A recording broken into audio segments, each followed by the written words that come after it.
नमस्कार, capital TV देख रहे हैं आप। मैं हूं आपके साथ हर्ष भारद्वाज। एक बार फिर से बात पते की लेकर आपके सामने हाजिर हैं। बात पते की जाएगी, उत्तर प्रदेश की राजनीति की बात करेंगे, क्योंकि कांग्रेस लगातार ऐसे बयान दे रही है जिससे बीजेपी को दिक्कत हो रही है। अजय राय, जिन्होंने पिछले दिनों ऐसा बयान दिया जिसके बाद अजय राय को सफाई देनी पड़ी और यह कहना पड़ा कि एआई जनरेटेड वीडियो है, अभद्र भाषा का इस्तेमाल किया गया, गाली गलौज की गई, लेकिन उसे कांग्रेस ने नहीं माना। और एक बार फिर अजय राय का बयान सामने आता है और वो कहते हैं कि प्रधानमंत्री नरेंद्र मोदी देश को बेच रहे हैं। योगी आदित्यनाथ को लेकर भी बयान सामने आता है कि योगी आदित्यनाथ उत्तर प्रदेश को लेकर कोई काम कर नहीं पा रहे। आज का सवाल यही है कि क्या वाकई उत्तर प्रदेश में योगी के प्रशासन ने काम किया है और जो कांग्रेस कह रही है क्या वो सच है या फिर एक झूठ का पुलिंदा। तीन खास मेहमान मेरे साथ जुड़े हैं, लगातार हम चर्चा करते हैं और आज भी इस नए मुद्दे पर चर्चा कर रहे हैं। स्वागत करते हैं अरुणेश जी हैं मेरे साथ, वरिष्ठ पत्रकार के तौर पर। अरुणेश जी, आपका बहुत बहुत स्वागत कर रहा हूं, एक बार फिर से आप मेरे साथ जुड़े हैं। बीजेपी से लीडर अविरल मलिक साहब हैं। मलिक साहब, आपका स्वागत कर रहा हूं, एक बार फिर से आपने समय निकाला और मेरे साथ जुड़ा है। विजय कौशिक साहब हैं, इस वक्त कांग्रेस के लीडर हैं। विजय साहब, आपका भी बहुत बहुत स्वागत है, आपने समय निकाला। आप तीनों का बहुत बहुत स्वागत। शुरुआत विजय कौशिक साहब मैं आपके से ही करता हूं, क्योंकि कांग्रेस का यह सवाल है। अजय राय पहले टिप्पणी करते हैं जिस पर बीजेपी हमलावर हो जाती है, सड़क पर प्रदर्शन होता है और आज तक अजय राय का पुतला फूंका जा रहा है क्योंकि प्रधानमंत्री नरेंद्र मोदी को गाली दी जाती है। हालांकि कांग्रेस ये क्लियर कर चुकी है कि वो एआई जनरेटेड है, लेकिन एक बार फिर अजय राय सामने आते हैं और प्रधानमंत्री नरेंद्र मोदी को कहते हैं कि देश को बेच खाया है। लेकिन बीजेपी ये कह रही है कि देश का तो विकास हुआ, कांग्रेस के शासन में हिम्मत जो कांग्रेस की नहीं हुई थी वो हमने दिखाई, विदेशों में पहचान बनाई, वहीं भारत विकास कर रहा है। कौशिक साहब, देखिए, अजय राय जी ने बिल्कुल सही कहा है कि मोदी जी देश को बेच रहे हैं। बेचना क्या होता है? बेचना ये होता है कि जो पार्टी विदेशी पूंजी निवेश का विरोध करती थी 49% का भी, आज उसने अनेक क्षेत्रों में 100% एफडीआई को मंजूरी दे दी। तो क्या ये बेचना नहीं? पहली बात। दूसरी बात, देश के ज्यादातर संसाधन अडानी और अंबानी के हवाले किए जा रहे हैं। क्या ये देश को बेचना नहीं है? आज देश का व्यापार घाटा बढ़ता जा रहा है और चाइना के साथ तो $100 अरब को क्रॉस कर चुका है। क्या यह देश को बेचना नहीं है? क्या अमेरिकी दबाव में आकर हम रशिया से तेल खरीदना बंद करने का ऐलान कर देते हैं, तो क्या यह देश को बेचना नहीं है? क्या यह देश को बेचना नहीं है कि आप पेट्रोल डीजल को जीएसटी से बाहर रख के देश की जनता को जमकर लूटते हो, और जब एक संकट खड़ा होता है क्रूड ऑयल के दाम बढ़ने से, तब आप हाथ खड़े कर देते हो, तब आप जनता से कहते हो कि जी कम इस्तेमाल करो या बिल्कुल मत करो। तो सबसे बड़ी बात यह है, देश को बेचना क्या है? देश के हितों के साथ समझौता करना देश को बेचना है, और हर कदम पर मोदी सरकार ने देश के हितों से समझौता किया है। बीजेपी से सवाल का जवाब लेता हूं पहले वाले बयान पर भी, क्योंकि वो कह रहे हैं एआई जनरेटेड है, लेकिन एक जगह जाते हैं अजय राय और प्रधानमंत्री नरेंद्र मोदी को गाली देने का काम करते हैं कि उन्होंने कुछ नहीं किया, और ऐसी भाषा का इस्तेमाल कि कैमरे के सामने हम वो शब्द बता भी नहीं सकते हैं। कौशिक साहब, देखिए, जब पार्टी क्लियर कर चुकी है कि वो एआई जनरेटेड वीडियो है, तो जाहिर सी बात है उसके ऊपर चर्चा करना बेमानी है। और अजय राय जी ने जो बयान दिया है कि मोदी जी देश को बेच रहे हैं, उससे पार्टी पूरी तरह सहमत है। चलिए ठीक है। अविरल साहब, कौशिक साहब भी लाइव डिबेट में बैठकर ये कह रहे हैं कि जो अजय राय ने कहा वो कोई गलत नहीं कहा, ना तो उन्हें माफी मांगनी चाहिए। हालांकि पहले वाले वीडियो पर वो फिर से दोहरा रहे हैं कि वो एआई जनरेटेड वीडियो थी। मैं सवाल कांग्रेस से और भी लूंगा, लेकिन सत्ता आपकी है, तो कौशिक साहब के सवालों का पहले ये जवाब दे दीजिए, फिर मैं आपके पास दोबारा आऊंगा, फिर अरुणेश साहब जाऊंगा, उनके पास भी उनसे सवालों का जवाब लूंगा। देखिए, जहां तक विजय कौशिक जी का सवाल है, तो विजय कौशिक जी अच्छे आदमी है, बेचारे भले आदमी है, सीधे आदमी है। और जहां तक कांग्रेस पार्टी का सवाल है और विजय जी का बात का एक तरीके से विषय, इनके द्वारा जो चीज कही गई, इन्होंने कहा कि वो एआई जनरेटेड है। चलिए, इस चीज को जो इन्होंने कहा उस चीज को एक्सेप्ट कर लेते हैं, लेकिन मेरी सूचना में ये चीज नहीं है कि कांग्रेस पार्टी की ओर से ऑफिशियली लेटर हेड पे लिख करके कोई थाने में सूचना दी गई हो, या डीएम वाराणसी को भेजा गया हो, या कमिश्नर को भेजा गया हो, या उत्तर प्रदेश के डीजी लॉ एंड ऑर्डर या डीजीपी को भेजा गया हो उसके विरुद्ध शिकायत की इसके ऊपर एक तरीके से कठोरतम कार्रवाई की जाए, जिसके द्वारा भी ये वीडियो बनाया गया हो या पब्लिश किया गया हो या फैलाया गया हो। ऐसी सूचना मुझे तो अब तक नहीं है, और मुझे ये भी सूचना नहीं है, अगर इनके द्वारा कहा जा रहा है एआई जनरेटेड है, कि उस पे एफआईआर लॉन्च की गई हो, एफआईआर की गई हो कि ये एआई जनरेटेड है। अगर ये एआई जनरेटेड ये कहते हैं तो मैं समझता हूँ अजय राय साहब को इस पे एफआईआर लॉन्च करनी चाहिए थी, इसके खिलाफ मुकदमा करना चाहिए था, या फिर कम से कम एक एप्लीकेशन तो थानेदार को लिख देनी चाहिए थी। चाहे उसमें कुछ हो रहा होता नहीं हो रहा होता, एक थानेदार को एप्लीकेशन लिख के, या वो भी नहीं करना था तो ईमेल कर देते, ईमेल करके वो मीडिया के सामने दिखा देते तो भी एक अलग बात हो जाती, लेकिन कुछ नहीं किया गया। और अगर किया गया तो मेरे संज्ञान में तो कम से कम वो मामला नहीं है, पब्लिक के संज्ञान में नहीं है। अब पता नहीं किसके द्वारा कब किया गया, कहाँ किया गया। और जहां तक विषय है, अगर ये ओरिजिनल है, अगर ये ओरिजिनल है तो बहुत ही दुखद है, निंदनीय है, कड़े शब्दों में हम सब इसकी निंदा करते हैं और बहुत शर्मनाक है, बहुत ही दुखद है। इस देश के प्रधानमंत्री के लिए ऐसे शब्दों का ठीक है। अब दूसरे सवाल पे आइएगा। कौशिक साहब कह रहे हैं कि देश को बेचने का काम आप लोग कर रहे हैं, उसका भी जवाब जल्दी से। नहीं, देखिए, पर्टिकुलर जो वीडियो की बात है उसमें जो शब्दों का इस्तेमाल अजय राय साहब ने किया, वो छोटे नेता नहीं है। वो माननीय मोदी जी के सामने लोकसभा के चुनाव भी लड़े, वो उत्तर प्रदेश के सबसे बड़े सूबे के ग्रैंड ओल्ड पार्टी जो खुद को कहती है उसके प्रदेश अध्यक्ष भी हैं। तो इतना सब कुछ होने के बावजूद अगर इस प्रकार की बयानबाजी इस देश के प्रधानमंत्री के लिए करते हैं तो ये चीज बहुत दुखद है, क्योंकि वो प्रधानमंत्री केवल मेरे नहीं है, वो बीजेपी के ही प्रधानमंत्री हैं, कांग्रेस के ही प्रधानमंत्री हैं, सपा ठीक है अरुणेश जी, मैं आपके पास हर व्यक्ति के प्रधानमंत्री हैं। इसलिए प्रधानमंत्री को अपमानित करने का अधिकार किसी को नहीं है और ना किसी को दिया जा सकता है। प्रधानमंत्री की जो कुर्सी है उसका सम्मान करना चाहिए। नरेंद्र मोदी जी का अलग विषय है। आप नरेंद्र मोदी जी को अगर अलग करके देख रहे हो एक तरीके से प्रधानमंत्री की कुर्सी से, तो ये बिल्कुल गलत है। वो इस देश के प्रधानमंत्री हैं। इस देश के प्रधानमंत्री का विरोध आप कर सकते हैं, लेकिन तथ्यों के आधार पर कीजिए। कम से कम आपत्तिजनक और गलत और ओछे शब्दों का प्रयोग नहीं किया जाना चाहिए, हमारा। चलिए ठीक है अरुणेश जी, मैं आपके पास आ रहा हूं क्योंकि ओपनिंग कमेंट में ले रहा था, आपने दोनों लीडर्स को सुना, लेकिन सर मैं सवाल उत्तर प्रदेश को लेकर खास तौर पर करता हूं, क्योंकि कांग्रेस की जो तैयारी है, अजय राय कह रहे हैं कि हम तैयारी कर रहे हैं, लेकिन हम वही पैटर्न देखेंगे कि प्रधानमंत्री नरेंद्र मोदी पर सिर्फ कटाक्ष करना, योगी पर कटाक्ष करना, अपनी कोई रणनीति ना होना, गाली गलौच वाली रणनीति होना, क्या उससे कांग्रेस का फायदा हो पाएगा? क्योंकि अभी जो तस्वीर सामने आ रही है वो कांग्रेस को लेकर यह है कि कांग्रेस लीडर गालियां दे रहे हैं, कटाक्ष कर रहे हैं, लेकिन अपनी कोई उत्तर प्रदेश में ऐसी रणनीति नहीं है कि उत्तर प्रदेश में फतेह हासिल की जा सके। हालांकि आगे मैं गठबंधन पर भी बात करूंगा, लेकिन इस वक्त आपसे यह सवाल है अरुणेश जी। देखिए, ऐसा है कि भाषा की मर्यादा लगातार बार बार तार तार हो रही है, और ये किसी एक व्यक्ति विशेष या पार्टी विशेष के द्वारा नहीं हो रही है। ये अमूमन लगभग सभी पार्टियों के सभी नेताओं के द्वारा हो रही है। मेरे शब्दों पे ध्यान दीजिएगा, मैंने कहा कि लगभग, मतलब ये नहीं कह रहा कि सभी का मतलब सारे हो गए। तो उसी दिशा में जो अजय राय ने बयान दिया, वो तो फिर भी चलो, मतलब एक बयान आपत्तिजनक तो है ही है, लेकिन इससे भी ज्यादा आपत्तिजनक कड़ा बयान तो ये था जो अजय राय के सुपर बॉस यानी राहुल गांधी ने कहा था कि मोदी और शाह की जोड़ी जो है गद्दार है। तो जब जिस पार्टी का सुप्रीमो गद्दार जैसे शब्दों का प्रयोग हमारे देश के प्रधानमंत्री के लिए करता हो या गृह मंत्री के लिए करता हो, तो आप उसी से अंदाजा लगा लीजिए कि उस पार्टी के उससे जो नीचे के नेता होंगे वो किस तरह की भाषा का प्रयोग करेंगे। तो इसलिए मुझे ऐसा लगता है कि देश को बेच खाना अपने आप में एक आरोप है, और ये आरोप आप लगाइए, लेकिन शब्दों का चयन सही से रखिए। देखिए, ये बात सच है कि देश में महंगाई है, ये बात सच है कि पिछले 10 दिनों में 12 दिनों में आपने देखा कि डीजल पेट्रोल के दाम लगातार बढ़ाए जा रहे हैं, अंतर्राष्ट्रीय परिस्थितियों की वजह से बढ़ रहे हैं। ये बात सच है कि देश का युवा इस महंगाई से परेशान है, गृहिणियां परेशान हैं, और रोजगार का एक बहुत बड़ा मुद्दा है। अरे इतने आजकल तो इतनी गर्मियां हैं, गर्मियों के सीजन में आपको मैं बता दूं, यूपी के कई इलाकों में पानी की जबरदस्त समस्या है। वहां पर जो है पीने का पानी नहीं हो पा रहा है। अगर आपको यूपी की राजनीति करनी है, यूपी में अगले साल चुनाव आने वाले हैं, अगर कांग्रेस को अपनी स्थिति मजबूत रखनी है तो फिर इन जमीन से जुड़े मुद्दों पर ध्यान दीजिए ना। आप इस तरीके से आइए ताकि यूपी की जनता के दिलों में आप कुछ जगह बना सकें। आपका संगठन जमीनी स्तर पर शून्य है, वहां पे कुछ काम कर नहीं रहे हैं।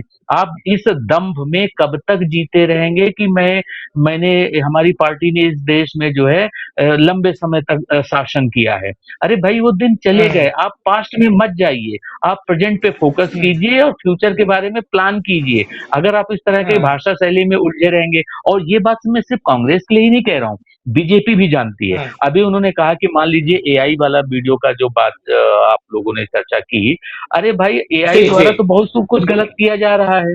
आपको पता है डीप फेक जैसी घटनाएं हो रही हैं हमारे सिस्टम में। एक क्राइम सेल है बकायदा, साइबर क्राइम, वहां पर रिपोर्ट करना चाहिए। तो भाई यूपी में सरकार किसकी है? आपकी है। आपके किसी नेता को बड़ा कुछ कहा गया XYZ किसी भी व्यक्ति के द्वारा, तो आप उसके खिलाफ आपकी पुलिस है, आपका साइबर सेल है। हाँ ठीक है, आपने सभी पार्टियों की बात की है।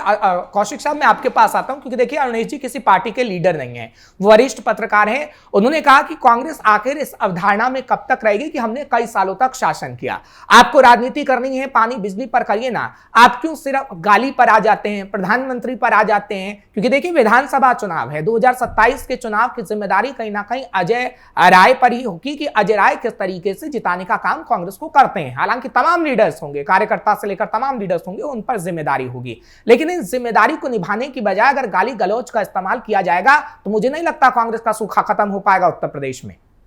कौशिक साहब देखिए, मुद्दा यह है कि आप क्या सोचते हैं या भाजपा क्या सोचती है, इससे कांग्रेस पार्टी को कोई लेना देना नहीं है।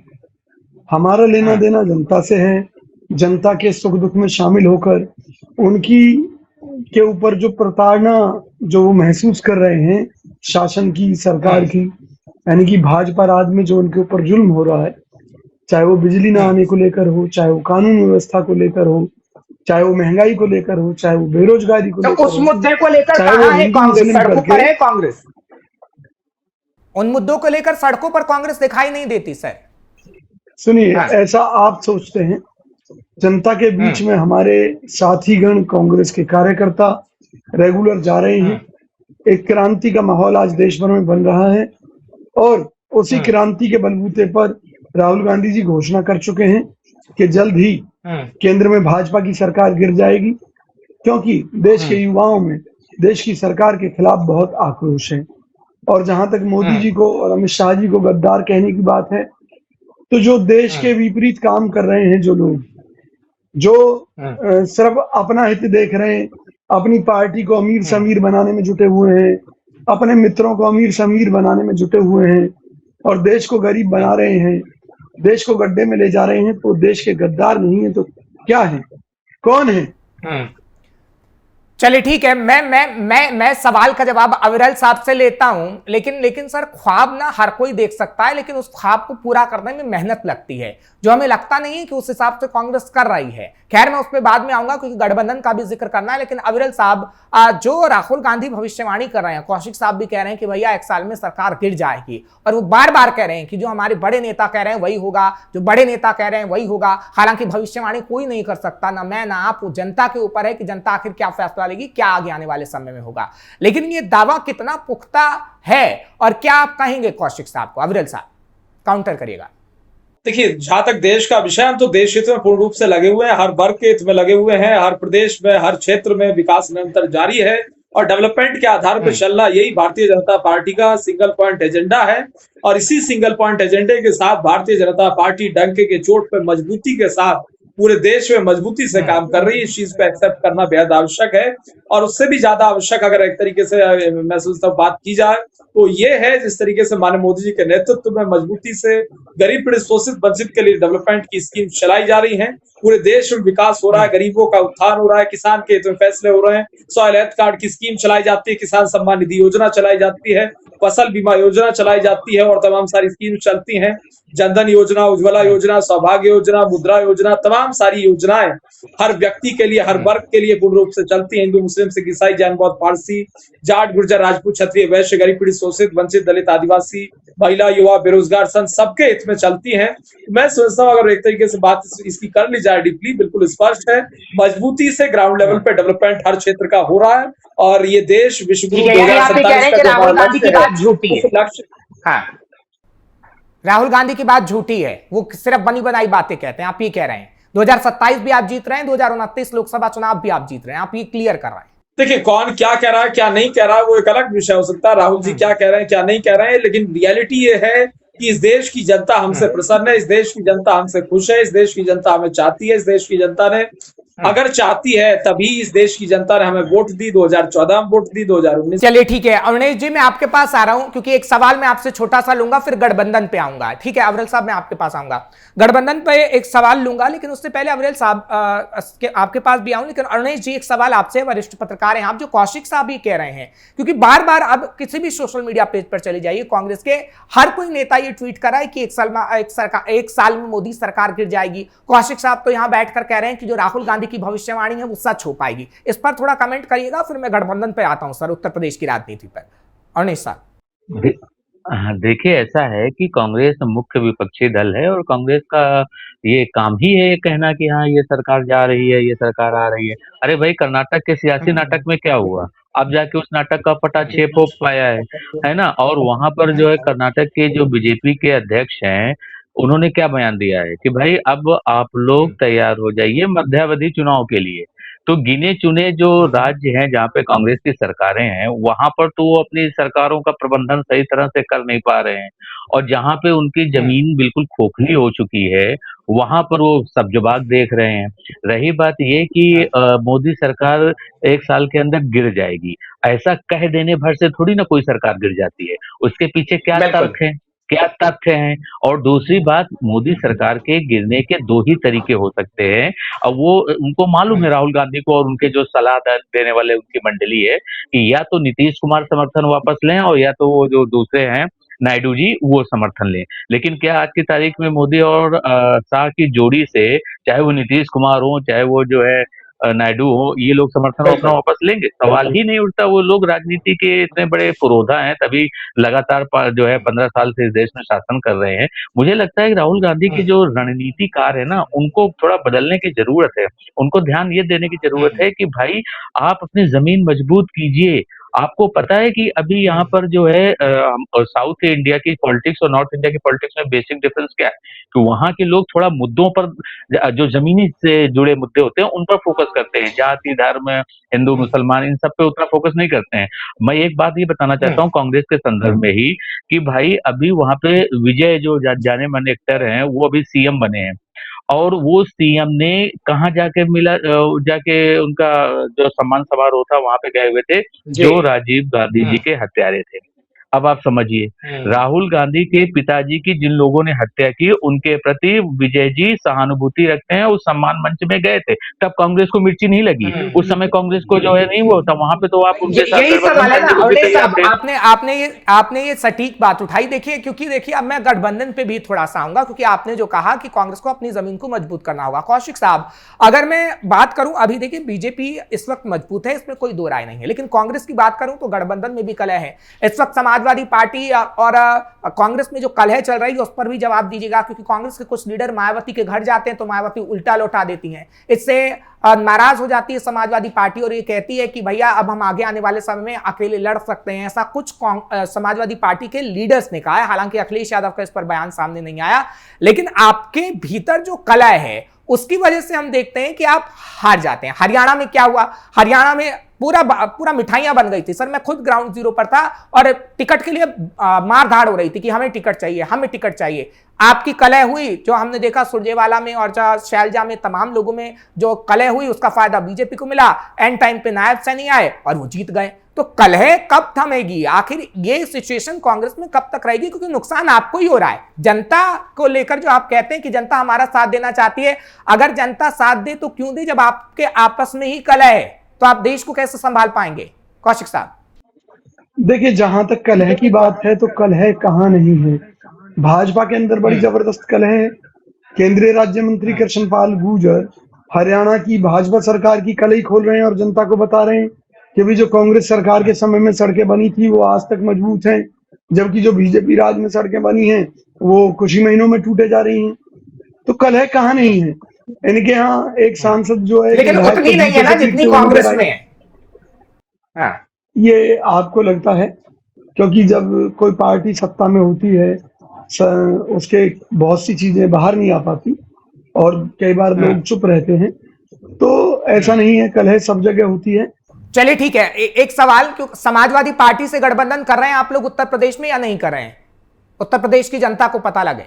सुनिए, हमारी गठबंधन की अभी कोई मंशा नहीं है। हमारी सोच है कि हम जमीनी लेवल पर पार्टी को मजबूती से खड़ा करें और अपने दम पर सत्ता में आए। चलिए ठीक है, आपने ये क्लियर कर दिया। क्योंकि देखिए कौशिक साहब ये सवाल पूछा जा रहा था कि जैसे आरजेडी को लेकर आप क्लियर नहीं थे बिहार में, वैसे ही उत्तर प्रदेश के अंदर आप क्लियर नहीं थे। अब आपने यहां बैठ के क्लियर कर दिया है कि कांग्रेस अकेले चुनाव लड़ रही है। यही बात कह रहे हैं कि उत्तर प्रदेश में कांग्रेस अकेले चुनाव लड़ रही है? जी बिल्कुल। चलिए ठीक है। अरुणेश जी, मैं आपके पास अब आता हूं। मैं जाना अविरल साहब के पास जाता था। अविरल साहब, मैं 1 मिनट में आ रहा हूं, क्योंकि ठीक है अविरल साहब, जल्दी से आप कुछ कहना चाह रहे हैं। जी देखिए, बड़े मजेदार बात है, कौशिक साहब ने कहा कि अकेले चुनाव लड़ने की बात। ये बहुत ही आश्चर्यजनक बयान है, बहुत अतिशोक्ति वाला बयान है, क्योंकि उत्तर प्रदेश में कांग्रेस के लिए कुछ भी नहीं है। अब प्रियंका गांधी वाड्रा जी बहुत सम्मानित नेता हैं, बड़ी नेता हैं। वो आई थी उत्तर प्रदेश में, उन्होंने कहा था लड़की हूं, लड़ सकती हूं, मैं कुछ भी कर सकती हूं।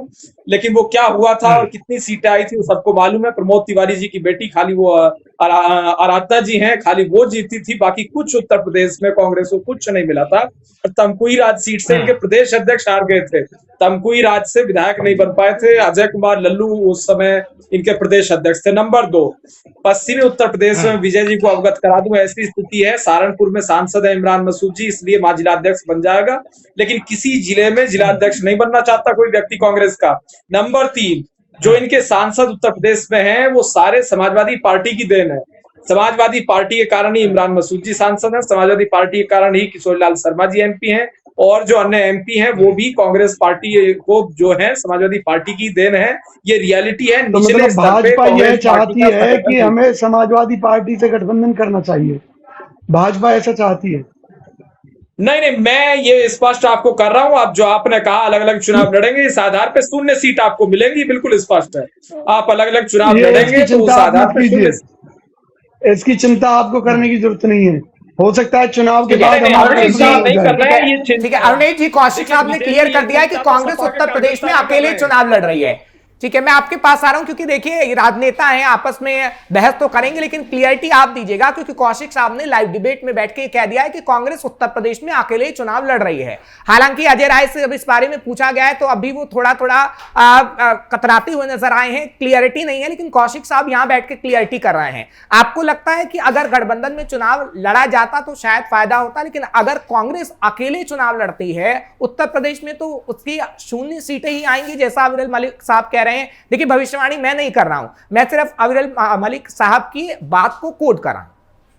अरुणेश साहब देखिए, हाँ ऐसा है कि अब ये चाहे कौशिक साहब हों चाहे अजय राय साहब हों, ये लोग तो नहीं डिसाइड करेंगे कि हमें समाजवादी पार्टी से गठबंधन करना है कि मायावती की पार्टी से गठबंधन करना है। ये डिसाइड करेंगे राहुल गांधी, प्रियंका गांधी और उनके जो बड़े-बड़े केंद्रीय नेता हैं कांग्रेस के, वो ये तय करते हैं। और ये अपना व्यक्तिगत विचार ज़रूर दे सकते हैं कि हाँ भाई होना चाहिए। और रही बात ये कि ये कांग्रेस ने दोनों ही काम ऑलरेडी पास्ट में करके देख चुकी है। खास तौर पर ये आपको याद होगा, साइकिल पर 2 राजकुमार निकले थे। तो ये पिछले विधानसभा चुनाव में हुआ था ना, जब राहुल गांधी और ये अखिलेश लेकिन यादव काम ने नहीं आ पाया ना, एक साथ मंच साइकिल शेयर किया था। काम नहीं आ पाई। अरे भाई, इसीलिए तो मैं आपको बता रहा हूँ ना कि जब एक बार गठबंधन करके देख चुके हैं कि उसका परिणाम हमें क्या मिला, तो अब दोबारा गठबंधन करें कि ना करें, इस पर तो उनको मंथन करना होगा ना। इतनी आसानी से किसी डिबेट शो में बैठ के थोड़ी ना वो जो है तो कह दिया जाएगा कि हाँ भाई हम गठबंधन करेंगे या नहीं करेंगे। दूसरा सवाल, इसमें मायावती का रोल बहुत महत्वपूर्ण है। हालांकि मैं ये मान के चल रहा हूँ, जो मेरी समझ कहती है कि मायावती की पार्टी का जो औचित्य है और अस्तित्व है यूपी में, अब वो बात नहीं रह गई जो आज से 10-15 साल पहले रहा करती थी। अब वो एक तरीके से नगाड़ मात्र है, और वो मुझे लगता है तीसरे चौथे नंबर की पार्टी भी नहीं बन सकती है। जब ऐसी पार्टी का नेता आपसे मिलने के लिए इंटरेस्टेड नहीं है, आपके नेताओं को बाहर से ही दरवाजे से ही बाहर भेज देता है, तो जाहिर सी बात है कि आपका उनके साथ भी गठबंधन नहीं हो पाएगा। तो और एक और बड़ी बात मैं बताऊं, सपा और बसपा धुर विरोधी पार्टियां थी, आज के टाइम से नहीं, मुलायम सिंह यादव जी के टाइम से ही। आपको सबको पता ही होगा जो है गेस्ट हाउस कांड वगैरह। तो अपनी इसीलिए कहा जाता है ना कि सियासत में कोई स्थायी मित्र या शत्रु नहीं होता है। तो ये चुनाव जीतने के लिए ही, यूपी की सत्ता में आने के लिए ही बुआ और बबुआ का भी तो गठबंधन हुआ था। क्या उसका परिणाम आया? अरे भाई, आप लोग इतिहास से सीखिए। आप लोग पास्ट से सीखिए कि आपने क्या क्या किया। अब ये अकेले ठीक है। चुनाव लड़ें या गठबंधन के साथ चुनाव लड़ें, ये तो इन पर डिपेंड करता है। मैं तो सिर्फ इतना कह सकता हूं कि यूपी के अगले साल के चुनाव में मुख्य मुकाबला अखिलेश यादव और योगी जी के बीच में होगा। अब दोनों ही ठीक पार्टियों है के कुछ अपने कौशिक पॉजिटिव और साहब, नेगेटिव पॉइंट्स कौशिक हैं। साहब, अब जनता ये किसे बात बुरी तो जिताएगी नहीं ये लगी तो आपको? चुनाव के परिणाम के बाद हाँ, ही पता। अवनेश साहब की बात बुरी तो नहीं लगी? वो कह रहे हैं कि मुख्य मुकाबला समाजवादी पार्टी और बीजेपी के बीच ही होगा, अगर आप अकेले चुनाव लड़ रहे हैं तो कोई औचित्य नहीं है। देखिए, उनका अपना आकलन है, हमारा अपना संघर्ष है, हमारी अपनी मेहनत है। और मैंने आपसे क्या कहा, हम अपने दम पर लड़ेंगे। हो सकता है कि चुनाव के बाद गठबंधन करके कांग्रेस की सरकार बन जाए, तो ये सब समय के खेल हैं। और कभी जिनकी आप बात कर रहे हैं वो हमारी ही बैसाखियों के सहारे सत्ता में आए थे, सरकार बनाई थी, और आज हम फिर उसी रास्ते पर आगे बढ़ रहे हैं कि बगैर कांग्रेस के यूपी में कोई सत्ता में शामिल लेकिन हो अब ही नहीं आपकी पाएगा। बैसाखी कोई लेना नहीं चाहता ना। आप बार बार ये कहते हैं कि भैया हमने बैसाखियों से सहारा दिया, चाहे फिर लालू प्रसाद यादव हो, ममता बनर्जी हो, सब आपकी पार्टी। हाँ ठीक है, नहीं अब आपकी बैसाखी कोई लेना नहीं चाहता ना, दिक्कत ये है। अरे तो हम किसकी बैसाखी बनना चाहते हैं? इसलिए तो मैं कह रहा हूं कि हम अपने दम पर सर वहां पर चुनाव में लड़ाई लड़ेंगे और सत्ता में चलिए आएंगे। ठीक है, आप किसकी बैसाखी बनना चाहती है कांग्रेस? अलग अलग राज्यों में हमने देखा है सर, और किस तरीके से पार्टियां अभी भी जुगत कर रही हैं, और कांग्रेस तो सबसे ज्यादा जुगत करती है सरकार बनाने में, वो तस्वीरें भी हमने देखी। खैर विजय साहब, मेरे पास समय इतना ही था, माफी के साथ आपका बहुत बहुत शुक्रिया, आप मेरे साथ जुड़े। अवनीश साहब आपका भी बहुत बहुत शुक्रिया, आप मेरे साथ जुड़े। अविरल साहब आपका भी बहुत बहुत शुक्रिया, आप मेरे साथ जुड़े। फिलहाल सार्थक बहस हम लोग कर रहे थे, क्योंकि इस वक्त अगर कांग्रेस की बात करें तो कांग्रेस की रणनीति को लेकर चर्चा हो रही थी कि आखिर आगे आने वाले समय में उत्तर प्रदेश में कांग्रेस की रणनीति क्या होगी। क्या गाली गलौज से ही सब कुछ ठीक होगा, या फिर जो समाजवादी पार्टी के साथ हाथापाई की नौबत आन चली है उससे ही कांग्रेस सब कुछ ठीक कर पाएगी? बात पते की कल फिर करेंगे, खास मेहमान होंगे। मुझे इजाजत दीजिए, नमस्कार।